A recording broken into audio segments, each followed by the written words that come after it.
Hello മക്കളെ, നിങ്ങളെല്ലാവരും സൈലത്തിൻ്റെ scholarship എക്സാമിനെ കുറിച്ച് അറിഞ്ഞിട്ടുണ്ടാവില്ലേ? എക്സാറ്റ് എക്സാം എന്ന് പറയും, സൈലം സ്കോളർഷിപ്പ് ആപ്റ്റിറ്റ്യൂഡ് ടെസ്റ്റ്.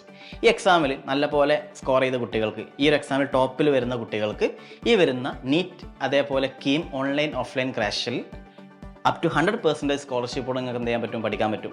അതുമാത്രമല്ല, നെക്സ്റ്റ് ഇയറിൽ റിപ്പീറ്റ് ചെയ്യാൻ ആഗ്രഹിക്കുന്ന കുട്ടികൾക്ക് നീറ്റ് JEE ഓഫ്ലൈൻ ഓൺലൈൻ പ്രോഗ്രാമിലും അപ് ടു 100%ഓടെ നമുക്ക് എന്ത് ചെയ്യാൻ പറ്റും, പഠിക്കാൻ പറ്റും.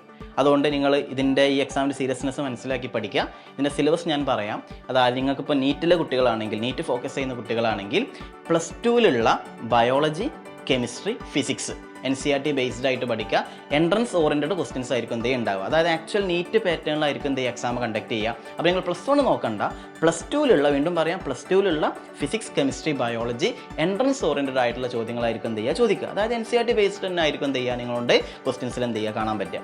അതേപോലെ തന്നെ JEE അതേപോലെ കീമിനൊക്കെ റിപ്പീറ്റ് ചെയ്യാൻ താല്പര്യമുള്ള കുട്ടികളാണെങ്കിൽ നിങ്ങൾ ആ സിലബസിൽ ചോദിക്കും. അതായത് ബയോളജിക്ക് പകരം മാത്തമാറ്റിക്സ് ആണ് ഉണ്ടാവുക. മാത്തമാറ്റിക്സ്, കെമിസ്ട്രി, ഫിസിക്സ് ആയിരിക്കും ഉണ്ടാവുക. +1ൽ +2ലുള്ള ടോപ്പിക്കാണ് എന്ത് ചെയ്യുക, ചോദിക്കുക. അപ്പോൾ എക്സാമിൻ്റെ ടൈം മറക്കണ്ട. ഈ വരുന്ന April 1 2 PM എന്ത് ചെയ്യുക, എക്സാം കണ്ടക്ട് ചെയ്യുക. 2 PM to 5 PM, അതായത് 3 hour ഡ്യൂറേഷനാണ് എക്സാമിന് ഉണ്ടാവുക. അപ്പോൾ ഈ ചാൻസ് ഒരിക്കലും മിസ് ചെയ്യരുത്. കാരണം അത്രയും ഫീസൊന്നും അടക്കാണ്ട് നമുക്ക് ഫ്രീ ആയിട്ട് എന്ത് ചെയ്യാൻ പറ്റും, ഇത്രയും നല്ലൊരു പ്രീമിയം ഇൻസ്റ്റിറ്റ്യൂട്ടിൽ നിങ്ങൾക്ക് എന്ത് ചെയ്യാൻ പറ്റും, പഠിക്കാൻ പറ്റും. അപ്പോൾ എക്സാം നല്ലപോലെ പ്രിപ്പയർ ചെയ്യുക. All the best.